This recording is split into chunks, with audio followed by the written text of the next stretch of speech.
Hey there, folks. Welcome to our cozy nook of tales and adventures. Today, like every episode, we're unlocking the doors of imagination to explore new worlds, meet fascinating characters, and experience unique emotions. I promise to take you on an unforgettable journey through the power of words. So get comfy, grab your favorite drink, snuggle into that perfect spot, and get ready to lose yourself in a new story. Leave the outside world behind for a while and dive with me into the depths of storytelling. If you enjoy our content and want to support the channel, consider hitting the subscribe button and giving the video a thumbs up. Now, without further ado, let's dive into today's story. The twilight lingered longer with each passing day in White Harbor, as if the sun itself feared what stirred in the growing darkness. Children whispered of voices that called their names from empty alleys, and the villagers spoke in hushed tones of tiny footprints in the fresh snow that led to nowhere.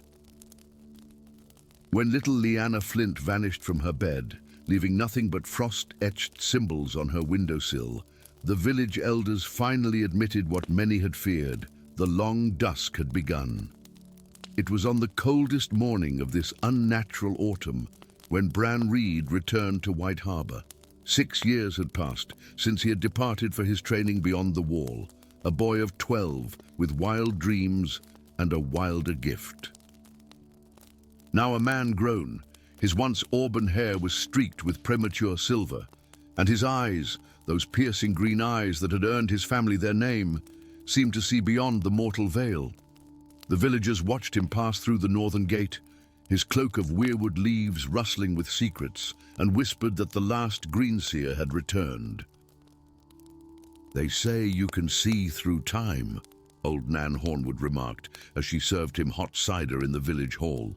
Her ancient hands trembled, but her gaze remained sharp. "Can you see where our children have gone?" Bran's fingers traced the rim of his wooden cup. "I see fragments, glimpses through the eyes of ravens, but something clouds my sight whenever I try to follow the children." He looked up at the worried faces surrounding him. "Show me the homes of the missing." By midday, Bran stood before the 7th home, his fingers tracing the mark carved into the wooden door, a spiral of ancient runes that seemed to shift beneath his touch. The same mark had adorned the doors of every home where a child had vanished. "The mark of the others," came a woman's voice, harsh and accented with the tongue of those who lived beyond the wall. Bran turned to find a wildling woman in chains, guarded by 2 of Lord Manderley's men. Her hair was white as snow despite her youth, and her eyes were the color of ravens' feathers. "My people have stories of such markings from the time before the wall. This prisoner claims she can speak to ravens," one guard explained with clear disdain. "Lord Manderley thought she might be of use to you, Reed." Bran studied her. "What's your name?" "Ylva," she replied, her chin lifting proudly despite her bonds. "Daughter of Tormund, speaker to wings." By sunset, their unlikely company had grown. Septon Eamon had joined them, a man who had abandoned his crystal but not his wisdom, his faith broken by what he had witnessed during the last winter. And with him came a knight whose face remained hidden behind a helm of polished silver, who spoke little but whose sword bore the unmistakable ripples of Valyrian steel. "The answers lie in the ruins of Greywind Fortress," Bran announced as they gathered around the hearth in Manderley's keep. The ancient texts speak of a covenant made there, in the days when the first men faced the long night. "Grey Wind is cursed," Septon Eamon warned, his voice carrying the weight of forgotten lore. "No one who enters its catacombs returns with their sanity intact." The faceless knight spoke for the first time, his voice resonating within his helm. "Then we shall be the first." They departed at first light, 4 souls venturing northward through the Wolfswood, where ancient sentinel pines stood like silent guardians. As they traveled, the days grew shorter and the nights colder. Bran led them with unerring precision, as if following a map written in the stars. Ylva walked beside him, her chains removed but her sworn word given, her eyes constantly darting to the ravens that followed their journey. They whisper of shadows moving against the wind, she told Bran on the third night. The old tongue has a name for such things, the Natfasa, the night terrors. They were bound by ancient magics, but something has weakened their chains. On the seventh day, they crested a snow-covered hill to behold the ruins of Greywind Fortress, a massive structure of black stone that seemed to absorb the fading light. Its broken towers reached toward the sky like gnarled fingers, and its walls, though crumbling, still conveyed an aura of ancient might. The Starks built this place before Winterfell, Bran explained as they approached, a watchtower against the darkness. The great doors, crafted from ironwood that had withstood millennia, opened at Bran's touch. Within, shadows danced at the edges of their torchlight, and the air hung heavy with the scent of cold stone and something else, something ancient and patient. They descended into the heart of the fortress, where stairs spiraled downward into darkness. The walls bore carvings that seemed to move in the flickering light, battles between the first men and creatures of shadow, pacts sealed in blood, and fires that burned with unnatural flame. The sentinel fires, Septon Aemon whispered, his fingers tracing the carvings. The Chronicles speak of them, 7 flames that held back the darkness, fed by the blood of willing hearts. Deeper they went, until they reached a vast chamber whose ceiling was lost to darkness. At its center stood a circle of 7 stone braziers, long cold, surrounding a table of black glass. Upon the table lay the desiccated remains of what might once have been a child. "This is wrong," Ylva hissed, her eyes wide with horror. The pact was never to take children." A whisper echoed through the chamber, sourceless and chilling. "The old blood wanes. New blood must feed the sentinels." The faceless knight drew his sword, its Valyrian steel gleaming with inner light. "Show yourself, speaker of darkness." From the shadows emerged a figure, tall and gaunt, with skin pale as moonlight and eyes like chips of blue ice. It wore robes of midnight adorned with silver runes, and its hands ended in long, crystalline fingers. "I am the keeper of the covenant," it spoke, its voice like ice cracking. "For 8,000 years, I have maintained the pact between your kind and mine." The shadows beyond the wall grow restless as the magic fades. "The sentinels must be relit." "By sacrificing children," Bran demanded, his green seer powers swirling around him like an unseen wind. The keeper tilted its head. "It was ever thus. 1 child for each sentinel, every 100 years. But your kind forgot. The last Lord of Greywind died without an heir, without passing on the knowledge, so we have come to collect what is owed." Septon Aemon stepped forward, his face pale but resolute. "Do the 7 teach that no sacrifice is greater than one freely given?" He drew a dagger from his robes. "I offer myself in place of the children." The keeper regarded him with cold curiosity. "1 man cannot feed 7 fires." "He won't stand alone," the faceless knight declared, removing his helm to reveal a face scarred by fire but proud. "I am the last of House Karstark. My blood carries the legacy of the first men." Ylva broke her chains with a sudden snap. "And I carry the blood of giants and skin changers. I too will stand with them." Bran Reed closed his eyes, his consciousness reaching out beyond the walls of Greywind, beyond the Wolfswood, to White Harbor where the stolen children slept in a dreamless twilight. With his power, he called to them, guiding their sleeping forms through shadow and stone, until they appeared like ghosts in the chamber. "Return the children," Bran commanded. his voice resonating with the power of the old gods. And we shall reforge the pact, not with unwilling sacrifice, but with the willing gift of blood and fire from those who understand its purpose. The keeper's eyes narrowed, but after a long moment, it nodded. So be it. But know this, Green Seer, the long night approaches regardless. These sentinels will only delay what comes. As the ethereal forms of the children solidified and awoke, confused but unharmed, Bran and his companions took their places around the 7 braziers. Each pricked their palm with Valyrian steel, letting 7 drops of blood fall into the ancient vessels. With fire and blood, we hold back the night, they intoned together. The braziers ignited with flames of 7 different hues, white for the faceless night, red for Septon Eamon, green for Bran Reed, blue for Ylva, and 3 more colors for the eldest of the rescued children who stepped forward with unexpected courage. As the sentinel fires blazed to life, their light spread beyond the catacombs, beyond Greywind Fortress, racing across the north like stars falling to earth. In villages and holdfasts, people looked to the horizon and saw the ancient beacons burning once more upon distant hills. And they remembered stories told by their grandmothers of the watchfires that kept the darkness at bay. In White Harbor, the nights grew shorter again, and the whispers faded from the shadows. But Bran Reed did not return to celebrate with the villagers. He remained at Greywind with his unlikely companions, rebuilding what was broken, preparing for what they all knew was coming. For the sentinel fires would burn for 100 years, but the long night would last far longer. And beyond the wall, in the lands of always winter, something ancient and terrible had already begun to stir.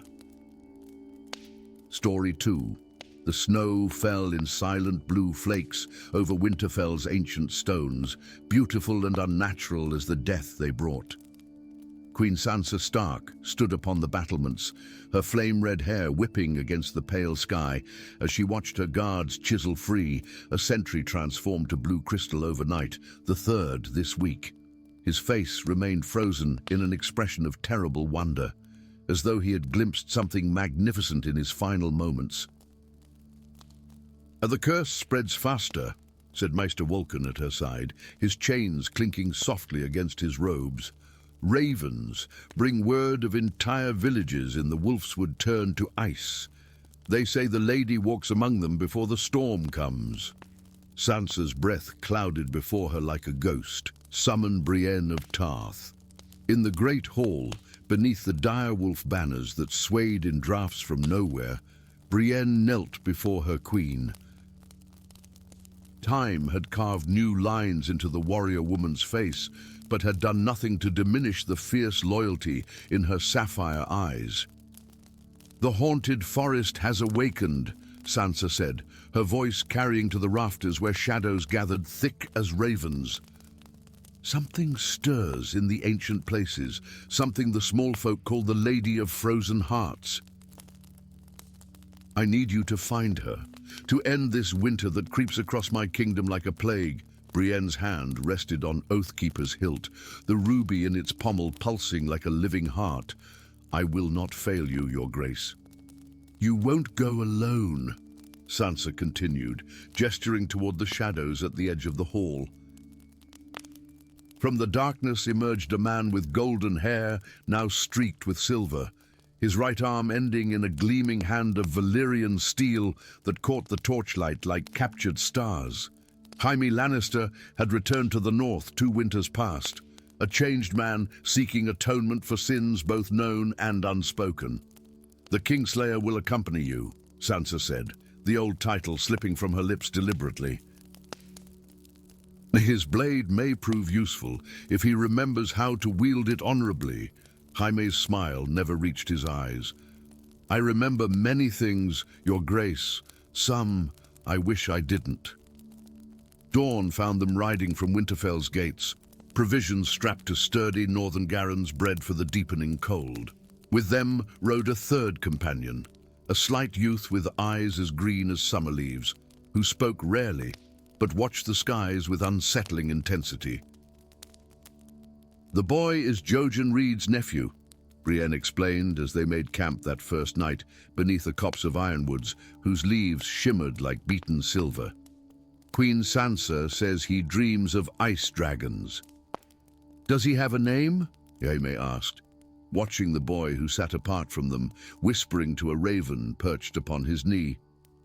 "Bran," she answered, "after her brother." Jaime's face tightened. Of course." The young greenseer joined them by the fire, his eyes reflecting flames that seemed to burn too blue.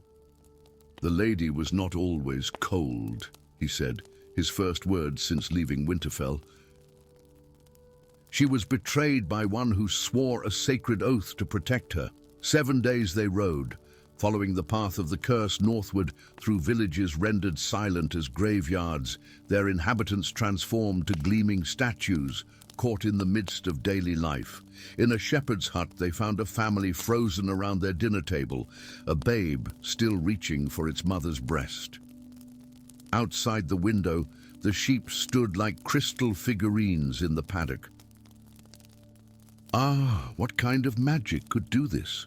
Brienne whispered, her breath clouding the air. "Old magic," young Bran answered. "The kind that sleeps beneath the heart trees and swims in the hot springs beneath Winterfell. The kind that remembers." On the 10th day, as they approached the edge of the haunted forest, they encountered a band of wildlings fleeing southward. Their leader, a fierce woman with hair like spun copper, told them of a castle of ice that had risen from the snows where none had stood before. "The dead walk its halls," she said, eyes wide with remembered terror. "Not like the wights of old. These know your name and speak with the voices of those you've lost." That night, as Jaime took watch, the boy Bran cried out in his sleep. Frost spread from his fingertips across his furs, and his skin took on a blue pallor that receded only when Brienne wrapped him in her own cloak. "I saw her," the boy gasped when he woke. "She stands in a chamber of ice, weeping tears that freeze before they fall. She knows we're coming."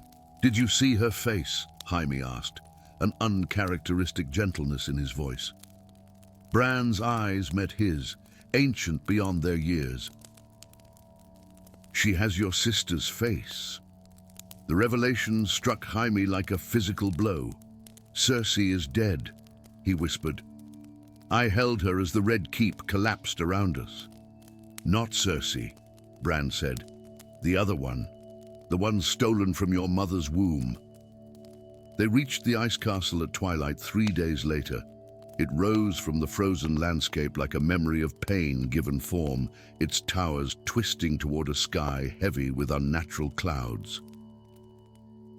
The gates stood open, a mockery of hospitality. "She expects us," Brienne said, Oathkeeper already drawn, its rippling steel seeming to drink the fading light. Inside, they found a court of ice statues, knights and ladies frozen in eternal dance, their features hauntingly familiar to Jaime, echoes of Lannister blood. "My family," he breathed, touching the cold cheek of a maiden who might have been Myrcella in another life. At the center of the great hall stood a throne of twisted ice, and upon it sat a woman of terrible beauty. Her hair fell in platinum waves to her waist, and her eyes shone with the same green as Jaime's own. Her gown appeared woven from hoarfrost and moonlight, and at her breast gleamed a pendant of blue crystal.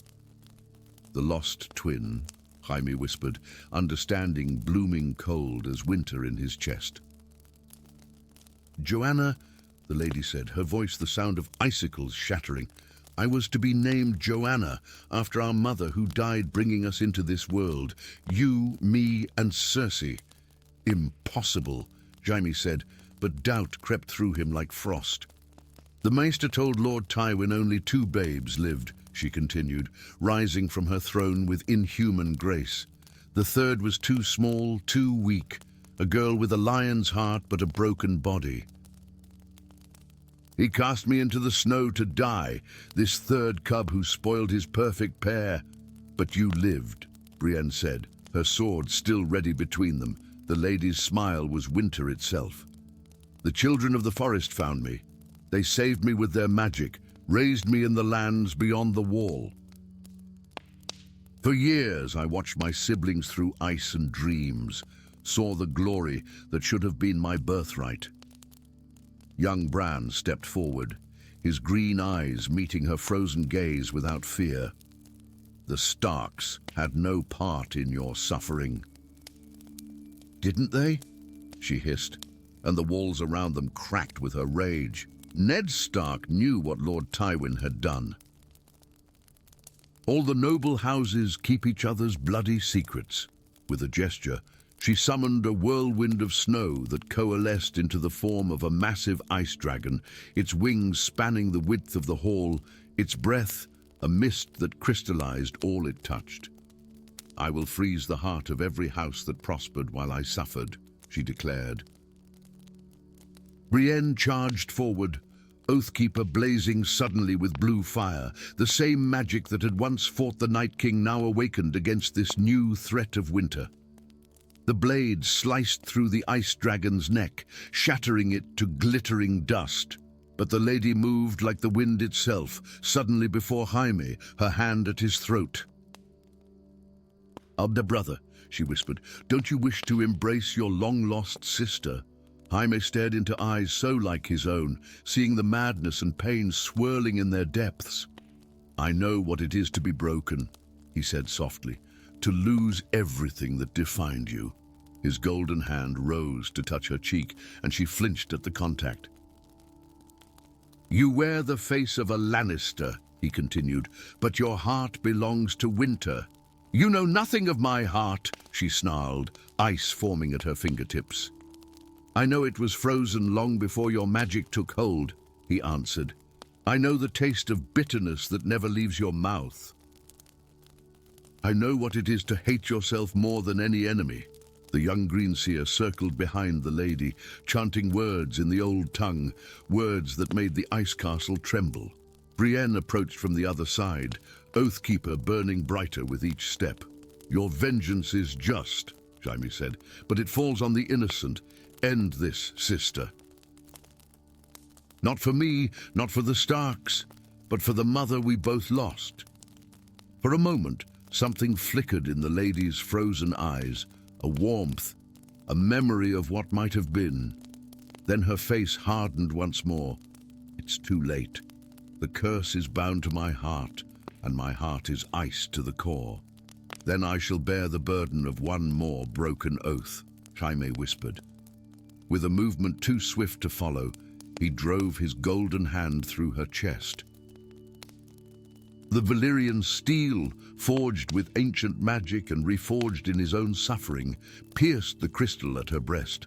She gasped, not in pain, but in something like relief. "Brother," she sighed, and for the first time, her breath clouded warm in the air. As her body dissolved into a shimmer of snowflakes, the ice castle began to crack and groan around them. Brienne seized Jaime and the boy, dragging them toward the entrance as walls collapsed behind them. They emerged into sudden spring, the unnatural winter receding before their eyes. In the distance, they could see color returning to the frozen landscape, could imagine the statues throughout the north, awakening from their crystal prisons. Jaime stared at his golden hand, now dull and ordinary once more. "Another queen," he murmured. "Another death at my hand." Brienne's fingers closed around his wrist. "Another kingdom saved," she corrected, her voice firm but gentle. "Sometimes the most honorable path is the one that breaks your heart." Young Bran watched a single blue snowflake, the last of its kind, dissolve upon his palm. "Her story will join old Nan's tales," he said. "You're the Lady of Frozen Hearts, who found warmth in the end." Together they turned southward, toward Winterfell, and a queen who waited for news that winter's grip had finally broken. Story 3.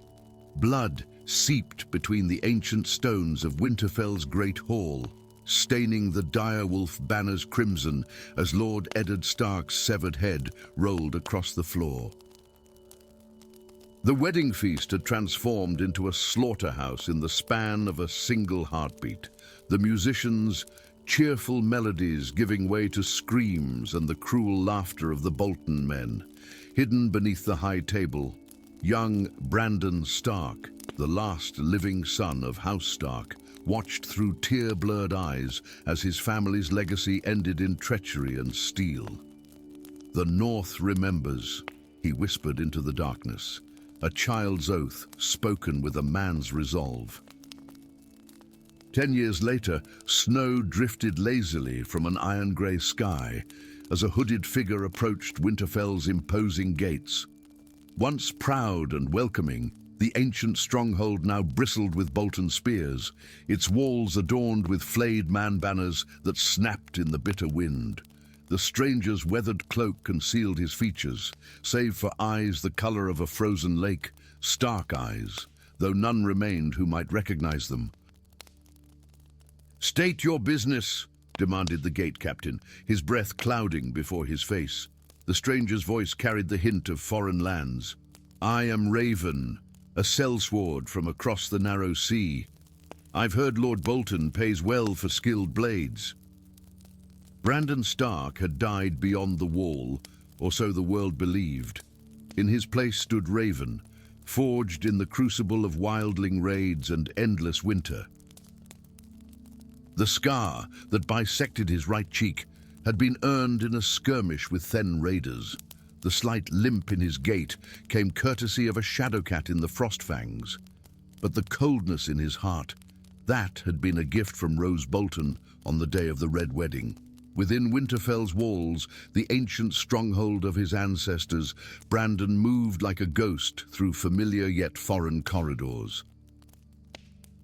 Servants scurried past with downcast eyes, and Bolton guards eyed him with suspicion that gradually gave way to wary acceptance as he proved his worth in the training yard.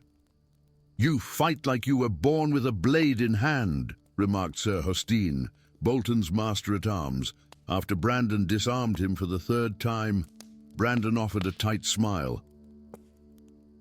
"Where I come from, those who hesitate become food for the white bears," Lord Bolton himself observed from the covered walkway, his eyes pale as milk and just as cold. At his side stood a slender figure in grey, Arya Stark, the last known survivor of the fallen house, now Bolton's ward and prisoner. Her once wild eyes had dulled to ash, and enchanted silver bracelets encircled her wrists, binding her to Winterfell's grounds with blood magic that none had been able to break. "The Northern Lords still whisper her name when they think I cannot hear," Bolton said quietly to his red-robed maester. "Indeed, they believe a Stark should rule in Winterfell. The old magic runs strong in her blood," replied Maester Qyburn, whose chain lacked the Citadel's approval, but whose knowledge of forbidden arts had earned him Bolton's favor. "That is why the bindings hold her where iron chains would fail." That night, as Brandon kept watch along the eastern wall, a massive white shape ghosted through the godswood below. The direwolf moved silently between ancient trees, its red eyes gleaming in the darkness, the last of its kind, just as Brandon was the last true son of Winterfell. Ghost, they called him in hushed whispers, believing him the spectral remnant of House Stark's fallen might. For 3 moons, Brandon gathered whispers and allies. The stablemaster who still wore a direwolf amulet beneath his jerkin, the blacksmith's daughter who remembered Lady Catelyn's kindness, the old kennel master who had once tended the Stark direwolves and now kept his loyalty buried deep as winter roots. "The flayed men have keen ears," warned Torren, a grizzled hunter who had once served Brandon's father. They met in the crypts beneath Winterfell, where Bolton men feared to tread. "But there are still those who remember the wolf and the mountain clans," Brandon asked, his voice barely above a whisper. They await the sign. Flint, Wool, Norrie. They remember their oaths to Stark. In the godswood, kneeling before the heart tree, whose carved face wept red sap like frozen tears, Brandon communed with memories older than Winterfell itself. Here, the old gods still held sway, even as Bolton desecrated the ancient halls above. I don't know if you can hear me," he whispered to the face in the weirwood, "but I need your strength, not for vengeance, though the gods know I yearn for it, but for the north." A sudden wind stirred the crimson leaves, and for a moment, Brandon thought he heard his father's voice in their rustling. Winter is coming. On the eve of his 4th moon at Winterfell, Brandon stood before Lord Bolton in the Great Hall. The hall where his family had died now served as Bolton's court. The bloodstains scrubbed away, but the memory etched into the very stones. "You've proven your worth, sellsword," Bolton said, his voice soft as falling snow, yet somehow filling the hall. "I have a task that requires discretion."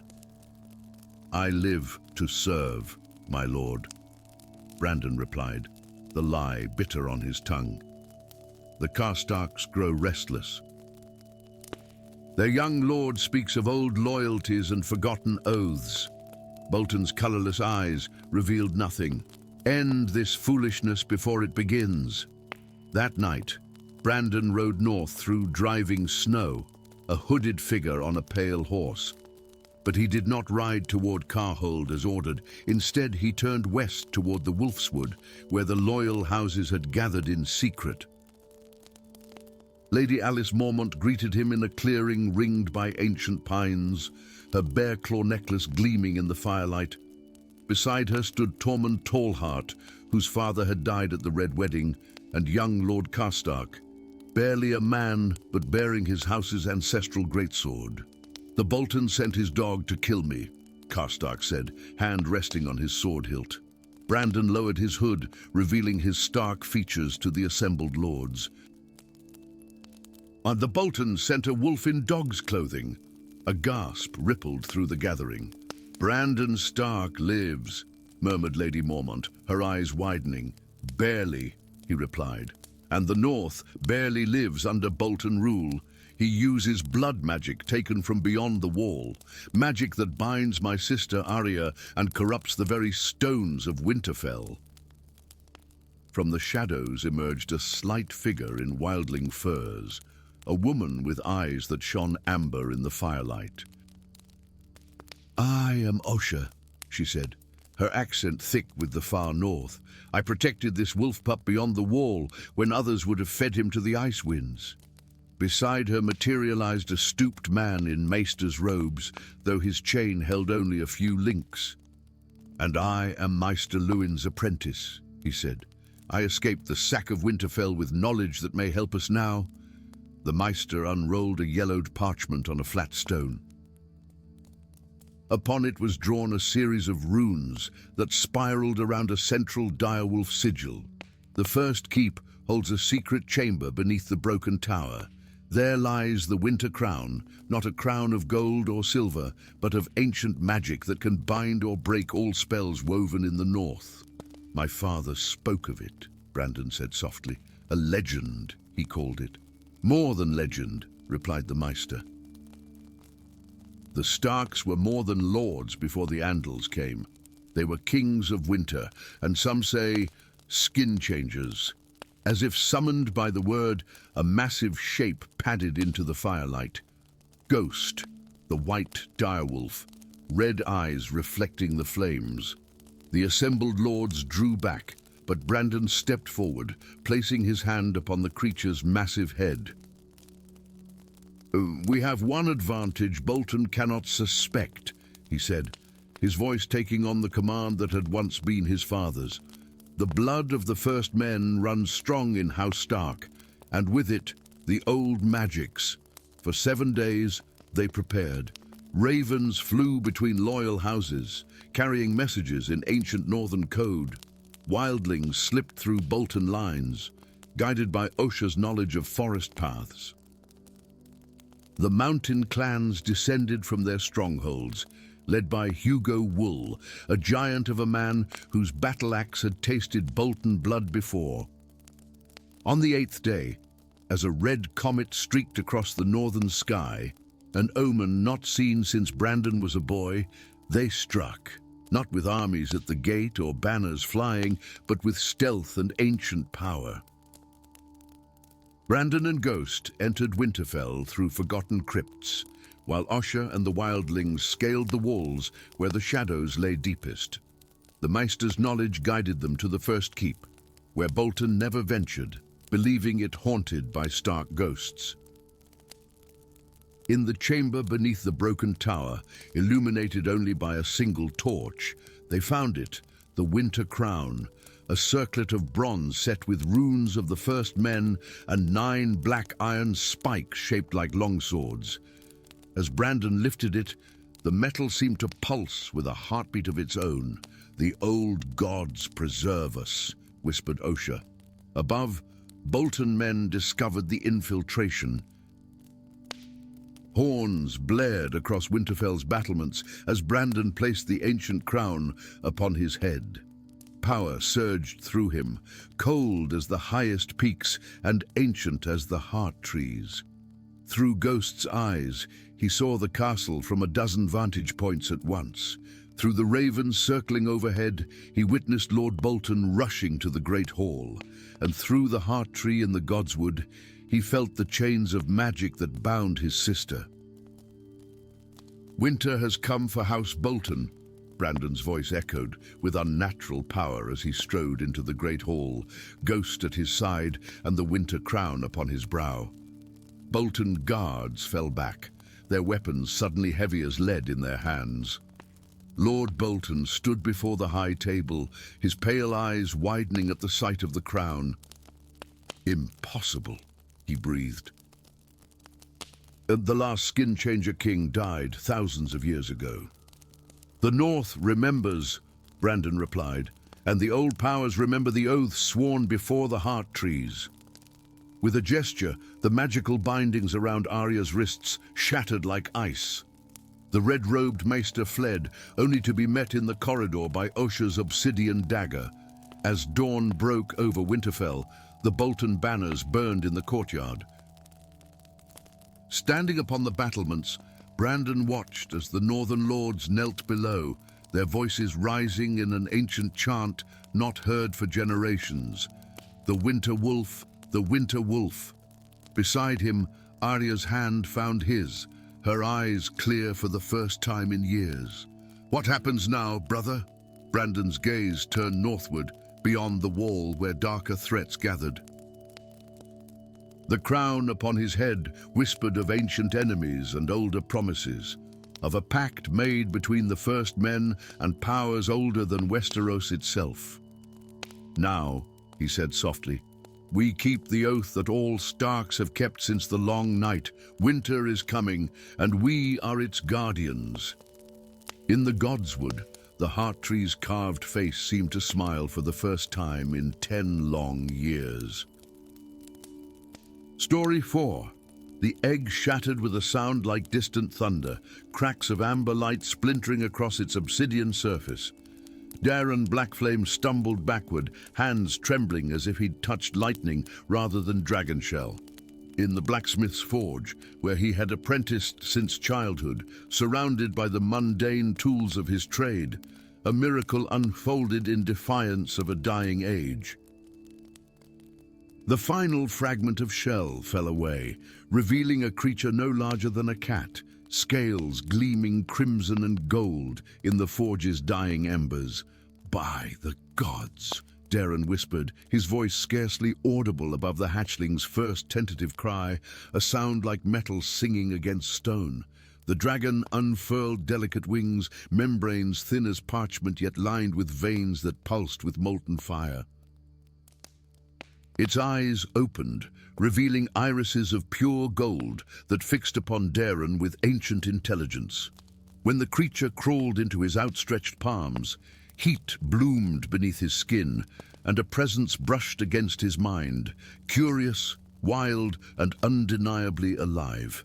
Impossible, said Master Harren, the old blacksmith who had raised Darren after finding him abandoned on the forge steps 18 years earlier. The last dragons perished a century ago when the shadow blight consumed old Valyria. But the evidence writhed in Darren's hands, scales clinking like coins as the hatchling curled its sinuous neck around his wrist. A small plume of smoke escaped its nostrils, carrying the scent of cinnamon and ash. Where did the egg come from? Darren asked, unable to tear his gaze from the creature. Master Harren's weathered face darkened. It was payment. A hooded traveller, years ago, said it was a stone from the 14 flames, that it should be kept near fire always. He shook his head. I never imagined. Gods have mercy.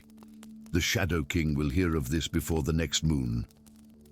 The words had scarcely left the old smith's lips when horns sounded from the village gates.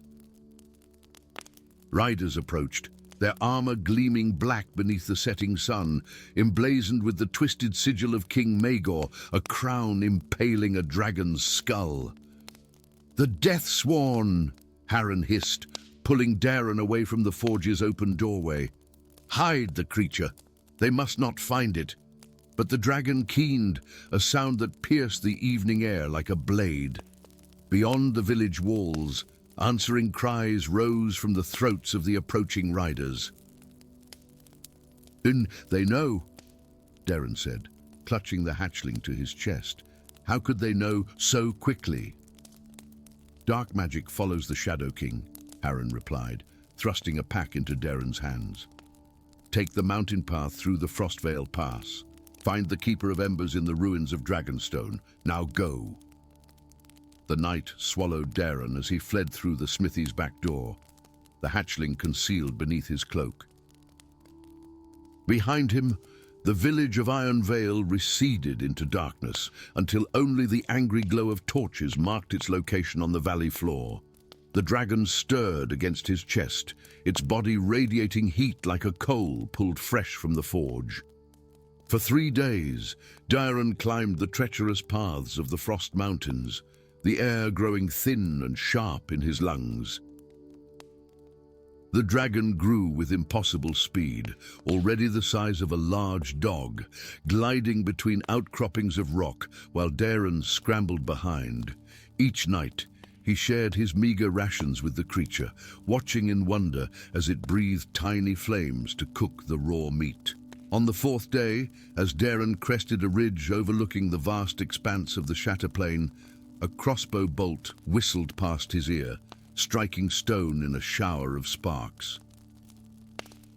5 riders had emerged from the mists below, their black armor identifying them as Deathsworn. At their center rode a figure in robes the color of spilled blood. Shadowmancer, Darren breathed, the word a curse upon his lips. The dragon, which Darren had begun calling Pyraxes after a hero from old legends, shrieked a challenge. Wings spread wide despite its juvenile size. The Shadowmancer raised a staff crowned with a crystalline skull, and darkness boiled forth like smoke, racing up the mountainside toward them. Fly! Darren commanded, though he knew the dragon was too young for sustained flight. To his astonishment, Pyraxes seized his cloak in powerful jaws and leapt from the ridge, wings straining against the cold mountain air. They plummeted for one heart-stopping moment before catching an updraft that carried them beyond the reaching shadows, over the ridge and into the valley beyond. They landed hard upon a field of blue grass that rippled like water beneath the waning moon. Darren rolled to his feet, checking Pyraxes for injuries, when the unmistakable sound of a sword leaving its scabbard froze him in place. Move and your blood will water these fields, dragon thief. The voice belonged to a woman, her accent refined despite the harshness of her words. She stood 10 paces distant, a slender figure in travel-stained leathers, her silver-white hair bound in a warrior's braid. The sword in her hand gleamed with runes that shifted like living things across the blade. "I'm no thief," Darren protested. "The egg hatched in my hands." The woman's violet eyes narrowed. "Impossible. Dragon eggs only hatch for those of the blood." She lowered her sword fractionally. "Unless—" Pyraxes approached her without fear, nostrils flaring as he caught her scent. The woman knelt, sheathing her blade, and extended a hand adorned with a ring bearing a familiar sigil, a three-headed dragon. "I am Visenya," she said, her voice softening. "Daughter of the usurped throne, exiled by my father, the man your people now call the Shadow King. The king is your father." Darren's hand instinctively went to the knife at his belt.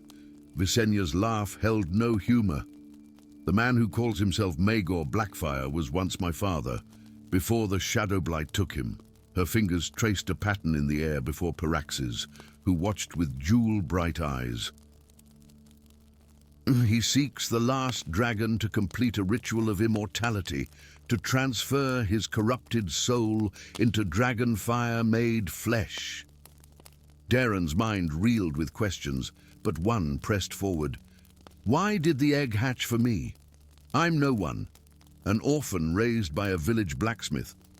Visenya studied him in the moonlight, taking in his indigo eyes and the silver streak in his otherwise black hair. From her tunic, she withdrew an amulet, a clear crystal within which swirled what appeared to be liquid fire.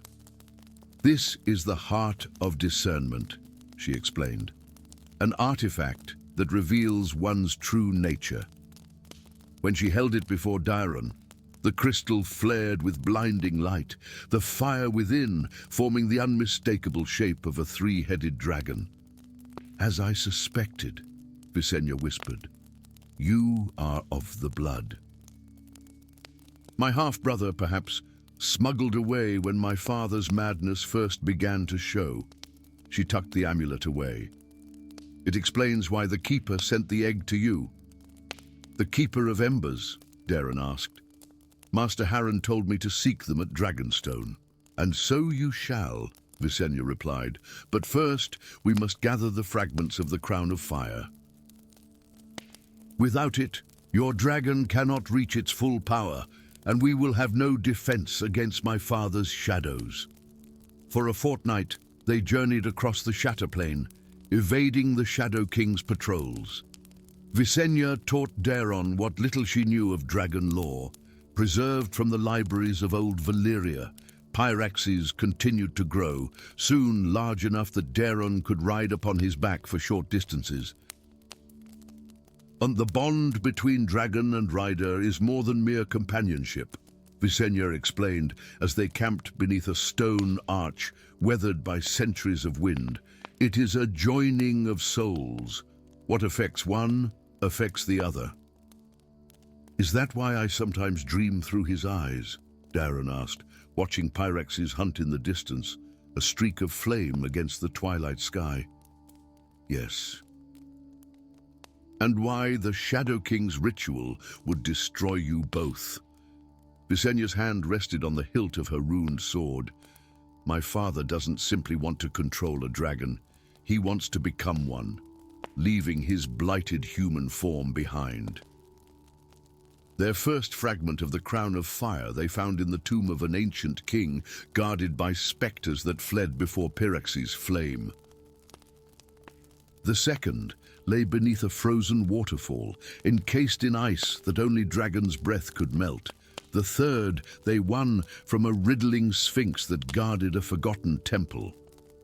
Each fragment, when touched to Pyraxes' forehead, caused the dragon to grow larger and stronger, its flames burning hotter and its scales hardening like armor. And with each fragment, Darren felt the connection between them deepen until he could sense the dragon's thoughts as clearly as his own. As they sought the fourth fragment in the ruins of a tower that spiraled like a seashell toward the sky, the Shadowmancer found them at last. The sky darkened at midday as a swarm of shadow bats descended, their wings cutting like razors where they touched flesh. "He's found us," Visenya shouted above the cacophony of shrieks, her sword sweeping arcs of light that dissolved the creatures on contact. The final fragment is near. I can feel it. Darren vaulted onto Pyrex's back, the dragon now the size of a warhorse. Together they soared toward the tower's peak, where something glinted gold among the crumbling stones. But as Darren reached for it, darkness coalesced before him, taking the shape of the Shadowmancer. "Son of my blood," the figure intoned, voice like gravel dragged over metal. "The dragon was always meant for me." Shadowy tendrils lashed out, wrapping around Pyrex's throat. The dragon thrashed in agony, and Darren felt the pain as if it were his own. Through their bond, he sensed the Shadowmancer's corrupt magic seeking purchase in the dragon's mind. In desperation, Darren seized the final fragment, a golden band etched with runes of binding and release. As the Shadow King's laughter echoed across the ruins, Darren pressed the crown piece to his own forehead instead of the dragon's. Knowledge flooded his consciousness, the true purpose of the Crown of Fire, the ancient pact between dragon lords and their mounts. Not dominance, but partnership. Not subjugation, but harmony. Pyrexes, Darren called, his voice carrying the power of ancient Valyria. "We are one flame, one song." The dragon's golden eyes met his, and in that moment, their souls spoke as one. Fire erupted not from the dragon's maw, but from Darren's outstretched hands. Dragonfire made manifest through the bond of rider and mount. The Shadowmancer shrieked as purifying flame engulfed his form, burning away the corruption of the shadow blight to reveal the wasted figure of a once great king. "Father," Visenya whispered, as the flames receded to reveal Maegor Blackfire restored to himself in his final moments. "Forgive me," the dying king gasped. The shadows whispered such promises. His gaze found Darren. "My son, my forgotten son. The throne is yours by right. Restore what I corrupted." As life fled the fallen king's eyes, the fragments of the Crown of Fire rose from their scattered places, circling Darren and Pyrexes in a dance of golden light before merging into a circlet of hammered gold set with rubies that glowed like living coals. "The crown of dragonfire," Visenya said with reverence, "not meant for dragon or rider alone, but for the bond between them." Darren placed the crown upon his brow, and Pyrexes bugled a cry that echoed across the Shatterplain. In that moment, beneath a sky clearing of shadows, the last dragon and his rider began a song that would be remembered for 1,000 years, a song of fire reborn, of ancient bonds renewed, and of a kingdom healing under the rule of the Dragon Prince, who rose from a blacksmith's forge to reclaim his birthright.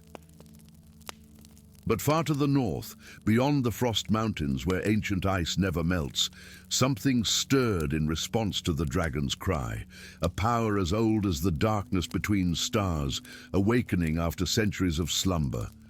For every song of fire calls forth its counterpoint in icy, and the balance of the world hangs in the harmony between them. Story 5. The weirwood's bark wept crimson tears that morning, staining the pristine snow beneath its ancient roots. Lyanna Wolfheart stood motionless before the heart tree, her breath clouding in the bitter air as she traced the fresh cracks spreading across its pale trunk. All around her, the eternal forest of Winterfell grew silent, as if the very woods held their breath in anticipation of some coming calamity. "The trees are dying," she whispered, her words carried away by a wind that smelled of ice and forgotten things. For 7 generations, House Wolfheart had served as wardens of the northern marches, their ancestral seat of Moonhaven perched upon the edge of the haunted forest like a sentinel of stone. But never in all the ancient records had the heart trees bled without being carved. a sign that even the oldest inhabitants of Moonhaven could not interpret. Lyanna's fingers came away, stained red from the weeping bark. In the distance, wolf song rose from the deepening shadows beneath the trees, a mournful sound that prickled the hair at the nape of her neck. Her direwolf companion, Frost, materialized from between snow-laden pines, his massive form moving with impossible silence despite his size. The beast's yellow eyes held a knowing intelligence as he nudged Lyanna's hand with his muzzle. "You feel it too, don't you?"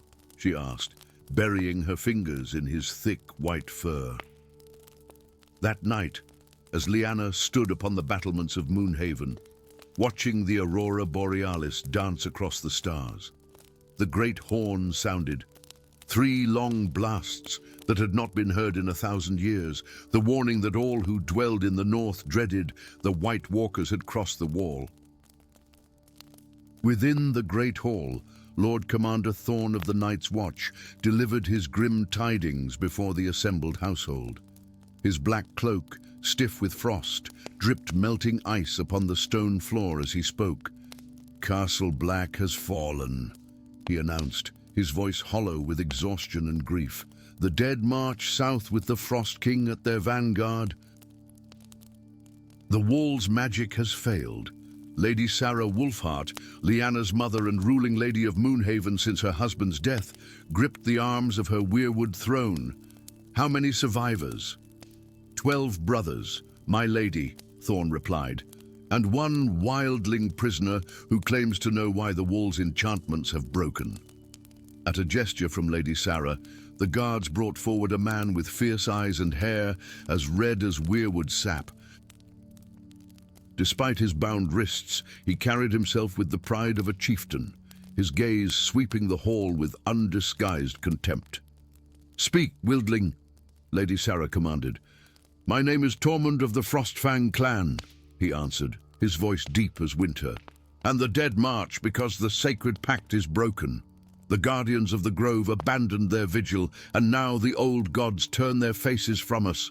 Whispers erupted throughout the hall. Lyanna stepped forward, drawn by something in the wildling's words.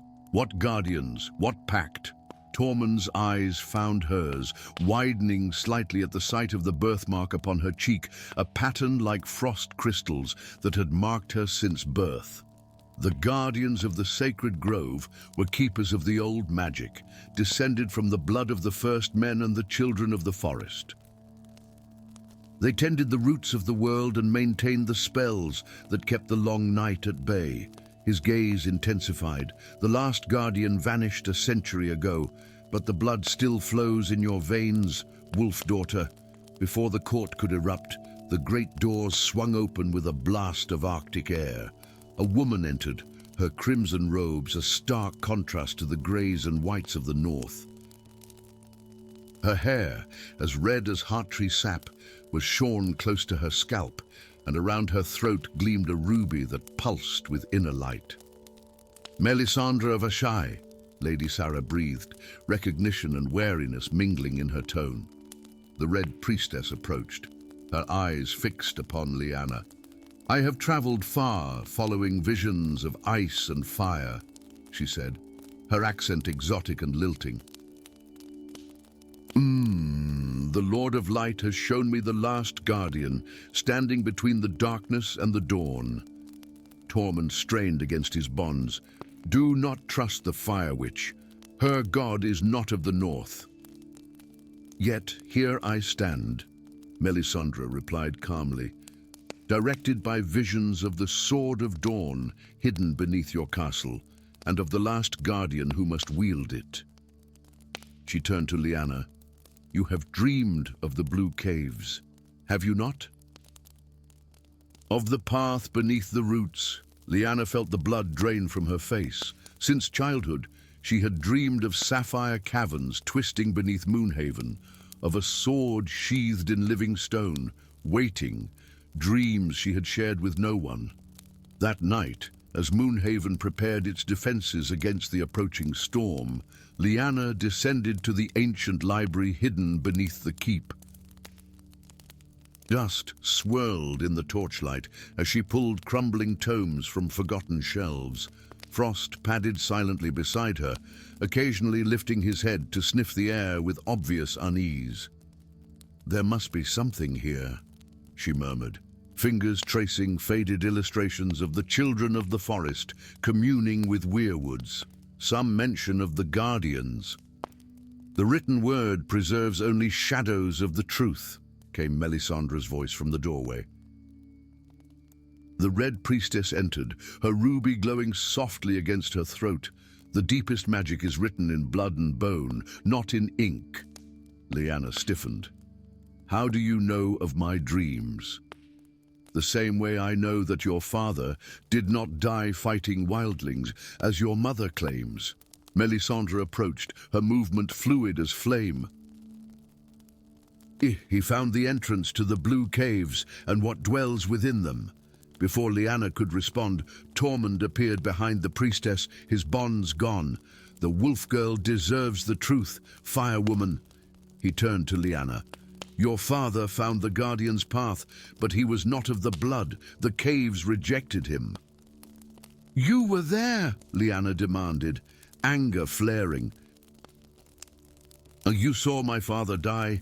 I tried to save him," Tormund replied, regret etching deep lines around his eyes. "That's why your mother kept me alive all these years in the dungeons. I know the way to the caves." A horn sounded above, a single, urgent blast. Shouts echoed down the stone corridors. "They're here," Melisandre whispered, her ruby flaring brighter. Atop Moonhaven's walls, Lyanna stood between her unlikely companions, watching as lights appeared within the eternal forest. Thousands of cold blue stars moving steadily toward the castle. The night air crystallized with each breath, and even the torches seemed to dim in the presence of such ancient cold. "The Frost King leads them," Tormund said grimly. "And to he who was once the Guardian before he surrendered to the darkness." Lady Sarah joined them, her face pale but resolute. "Lyanna, the Maester has found something." She held out a fragment of stone tablet carved with symbols of the first men. "It speaks of the Guardians and their charge to protect the sacred grove beneath the heart of Moonhaven." Lyanna took the ancient stone, its surface tingling against her skin. The markings seemed to shift under her gaze, resolving into words she somehow understood despite never having studied the runes of the first men. "When darkness falls, seek the path of roots and stars," she read aloud. "The sword of dawn waits for the blood of both worlds. The entrance lies beneath the heart tree in the Godswood," Tormund said. "Okay, but the path will only open for one with Guardian blood." As the army of the dead approached Moonhaven's gates, Lyanna knelt before the bleeding heart tree. Its carved face seemed to watch her with knowing eyes as she pressed her palm against its trunk. For a moment, nothing happened. Then, with a sound like ice cracking on a spring river, the ground before the weirwood split open, revealing stone steps spiraling downward into azure darkness. "The blue caves," Melisandre breathed, her ruby casting crimson reflections on the frost-rimed steps. Tormund hefted a dragonglass axe provided by Lady Sarah. "I will guard your descent, wolf daughter, and I shall light your path," Melisandre added, summoning flame to her palm with a whispered prayer. The descent seemed to take hours, the spiral stair leading them deep beneath Moonhaven into a network of caverns carved from living sapphire. The walls pulsed with gentle blue light, illuminating ancient carvings that depicted the history of the North, the coming of the first men, their wars with the children of the forest, and finally their alliance against the Long Night. "These are older than the wall," Lyanna whispered, her voice echoing strangely in the crystalline chambers. At the heart of the caverns, they found a pool of water black, as midnight, its surface perfectly still. In its center rose a small island of pale stone, and thrust into this stone was a sword that gleamed with its own inner light, neither the blue of the caves nor the red of Melisandre's magic, but a silvery radiance like the first light of dawn. "The Sword of Dawn," Tormund said reverently, "forged from a fallen star by the children of the forest during the long night." As Lyanna approached the water's edge, the surface of the pool stirred.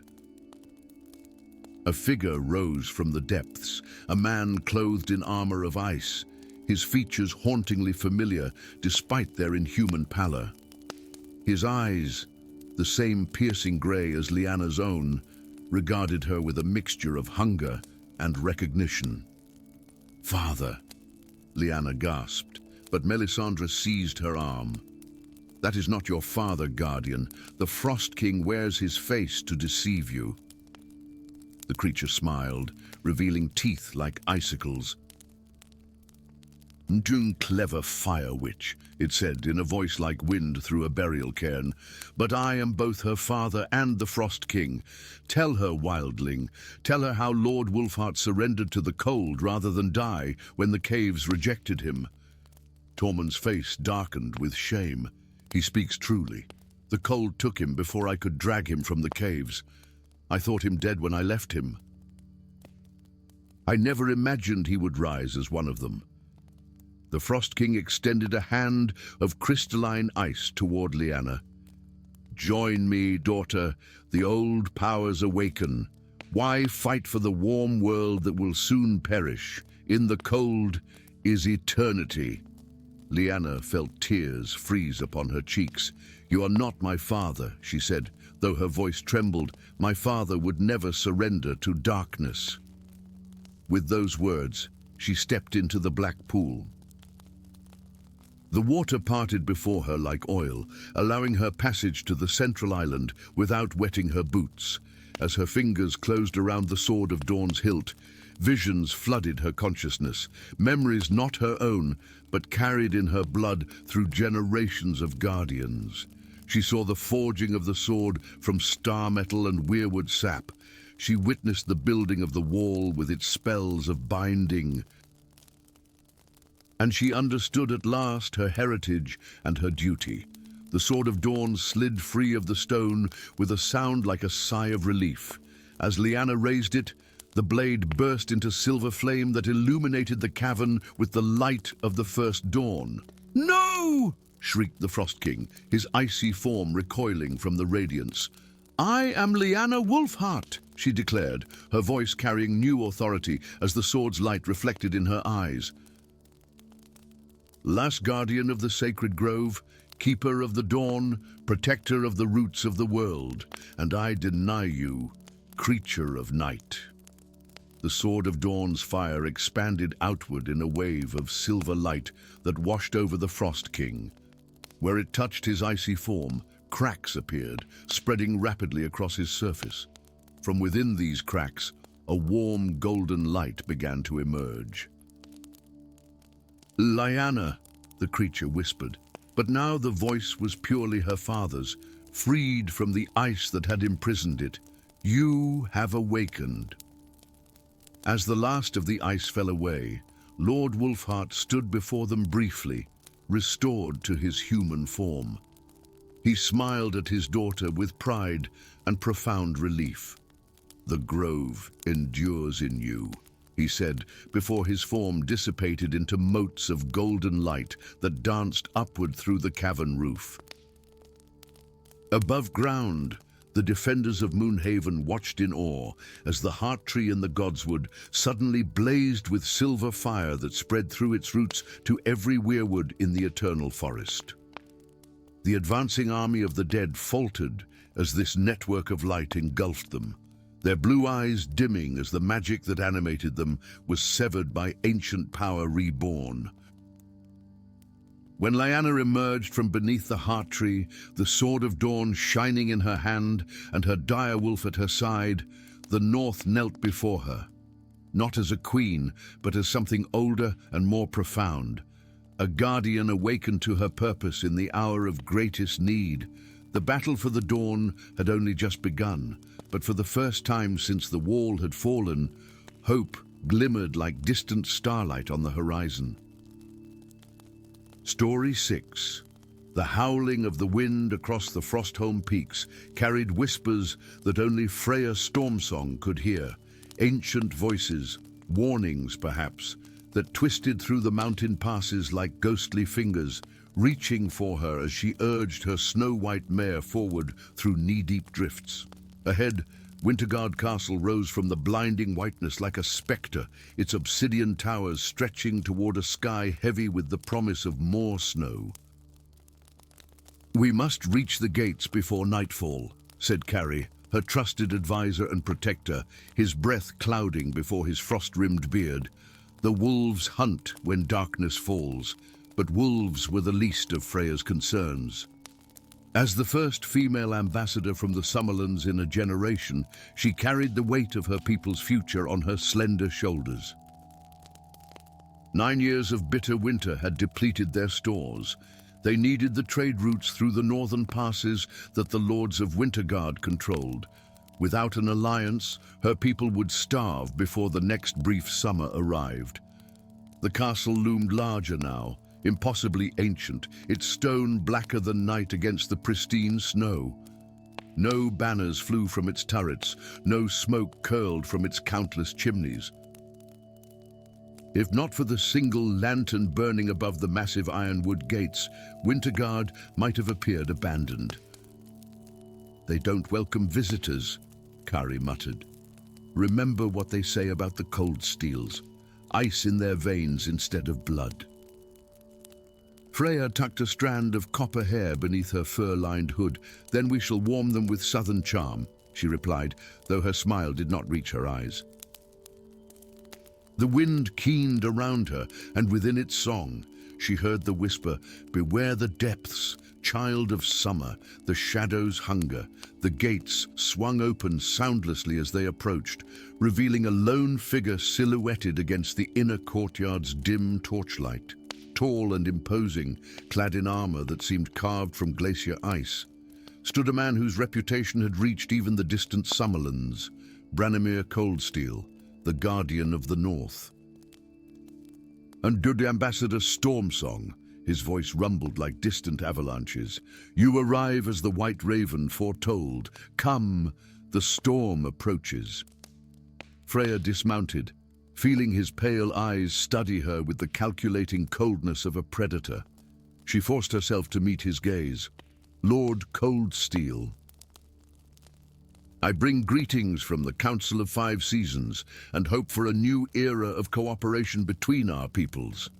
His face remained impassive beneath a shock of raven-black hair streaked with premature silver. "Hope," he repeated, the word hanging between them like an icicle, a fragile thing in the long winter. As they entered the vast entrance hall, the first crack of thunder split the darkening sky. Within moments, the storm's fury descended upon Wintergard with unnatural violence, battering the ancient stones with snow and ice. No ordinary tempest, Branimir observed, watching through the windows as visibility beyond the castle walls reduced to nothing. "The passes will be closed now. You and your man shall be our guests until it breaks." His mouth curved in what might have been a smile. "The weather that pleases either of us." The feast that evening was sparse by southern standards, but lavish for winter fare. In the great hall, beneath vaulted ceilings lost in shadow, the lords and ladies of Wintergard observed Freya with the same detached curiosity one might afford an exotic insect. Lady Isolde, Branimir's aunt and nominal ruler while his father lay ill, offered polite but cold conversation. Old Lord Varric, keeper of the castle records, rambled about bloodlines and ancient prophecies that none seemed to heed. Only Branimir's younger sister, Lyra, showed genuine warmth, peppering Freya with questions about summer flowers and southern festivals. "Is it true the rivers never freeze?" Lyra asked, eyes wide with wonder. And that bird sing all year round? Yes, Freya smiled. And the meadows bloom with 1,000 colors. Such things we might see if the trade routes open, Branimir interjected, his gaze intense. Though some believe we should remain isolated as we have for centuries. The old ways keep us safe, Lady Isolde cut in sharply. Not all change is progress, Lord Guardian. The tension in the hall thickened, and Freya sensed long-standing disagreements simmering beneath the surface. Before she could respond, a servant burst through the doors, face pale with terror. My lords, Lady Myrna is missing. Her chambers are empty, and there are marks upon the floor. The hall erupted in murmurs. Branimir rose, his hand instinctively moving to the hilt of his sword, a blade of unusual pale metal that seemed to glow with inner light. Frostbite, Lyra whispered to Freya, forged from a fallen star. The only weapon that can harm the... She stopped abruptly as Branimir shot her a warning glance. All guests will return to their chambers, he commanded. The castle guard will search every corner of Wintergard. That night, sleep eluded Freya. The wind's voice grew louder, more insistent, calling her towards something deep within the castle. Wrapping herself in furs, she slipped past the drowsing guard at her door and followed the whispers down spiraling stairways of ancient stone. The lower levels of Wintergard were a labyrinth, dimly lit by phosphorescent lichen that clung to the walls. The temperature dropped with each descending step until Freya's breath crystallized before her. Still, she pressed on, drawn by the wind's song that no one else could hear. And you should not wander these halls alone, Ambassador. Branimir's voice startled her. He emerged from the shadows, frostbite gleaming at his side, his expression unreadable. The wind calls to me, Freya admitted. It has since childhood. Tonight, it speaks of dangers beneath your castle. Instead of mocking her, Branimir's face showed grim understanding. The storm song gift. I thought it merely legend. He hesitated. Come. There are things you should see, things I've told no outsider. He led her deeper, past locked chambers and ancient carved runes, until they reached a massive circular door of black metal, inscribed with symbols that hurt the eye to observe directly. Wintergard was not built by my ancestors, Branimir revealed, his voice low. They found it, claimed it, swore to guard what lies within.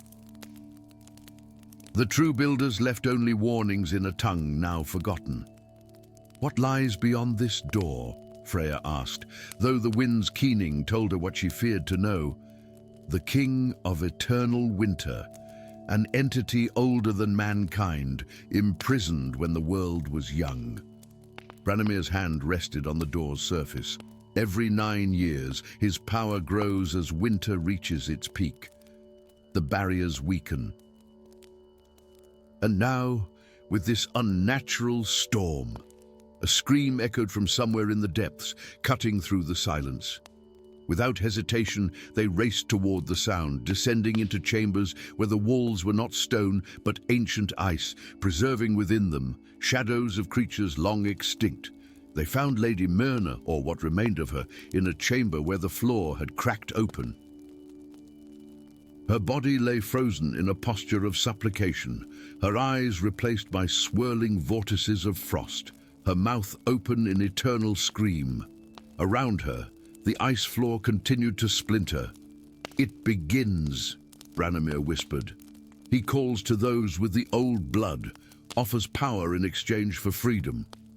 More screams echoed through the depths as the storm above intensified.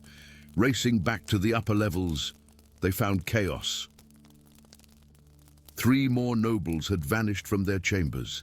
Kari and the remaining guards had barricaded the great hall where Lyra huddled with the surviving household. Something moves through the walls, Kari reported, his weathered face grave. taking them one by one. "The castle awakens," Lady Isolde intoned, her earlier hauteur replaced by terrible knowledge. "As it did in my grandmother's time and her grandmother's before. The cycle returns.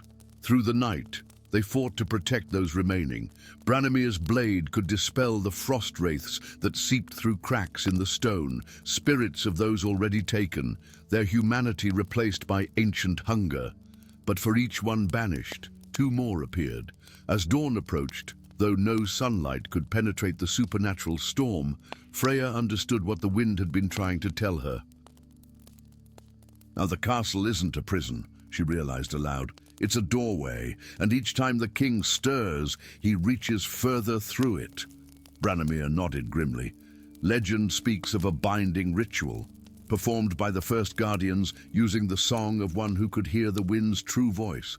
But that knowledge was lost centuries ago. Not lost, Freya countered. The wind remembers. It carries echoes of every word ever spoken. She closed her eyes, listening to the ancient voices that had called to her since childhood. I can hear the original binding, but to renew it would require a sacrifice. Lady Isolde finished. Blood of the one who sings. In the castle's deepest chamber, before the cracking door that barely contained the ancient evil beyond, Freya stood with Branimir at her side. The survivors formed a circle around them, each holding aloft a torch of rare ghostwood that burned with blue-white flame. "If I fail," Freya told Branimir, "promise you'll use frostbite. Better a quick end than to become his vessel." The Guardian's pale eyes held hers. "You won't fail, Stormsong." As the ice door fractured further, revealing glimpses of an endless void where something vast and terrible stirred, Freya began to sing. The melody came not from her memory, but from the wind itself, flowing through her in words of a language older than humanity. With each note, the fractures in the door pulsed, first widening, then slowly beginning to seal. The wind howled around her, through her, becoming a tempest within the chamber. Branimir stood steady beside her, frostbite glowing brighter as it drew strength from her song. When her voice faltered as the magic drained her life force, his hand found hers, lending her strength. In that moment of connection, Freya understood the final component of the binding. Not death, but unity. The joining of north and south, winter and summer, endings and beginnings. Their combined power surged through the ancient spell, sealing the fractures with ice stronger than steel. As the last note faded, the supernatural storm above Wintergard broke. The first rays of the winter sun, rare and precious in the northern realm, speared through windows that had known only darkness for weeks. Freya swayed, exhausted but alive. Branimir caught her, his customary coldness replaced by wonder. "The cycle is broken," Lady Isolde whispered, her aged eyes wide. For the first time in millennia. In the days that followed, as ravens carried news of the alliance between North and South, the wind still spoke to Freya, but its voice had changed. No longer warnings, but possibilities. No longer fear, but hope. And in the highest tower of Wintergard, where Freya and Branimir stood watching the winter sun glint off distant peaks, the Guardian of the North finally smiled. "But they say the summer may come early this year," he remarked, his voice softer than she had ever heard it. Freya listened to the wind's gentle song. "Yes," she agreed, "but I think I might stay to see another winter nonetheless."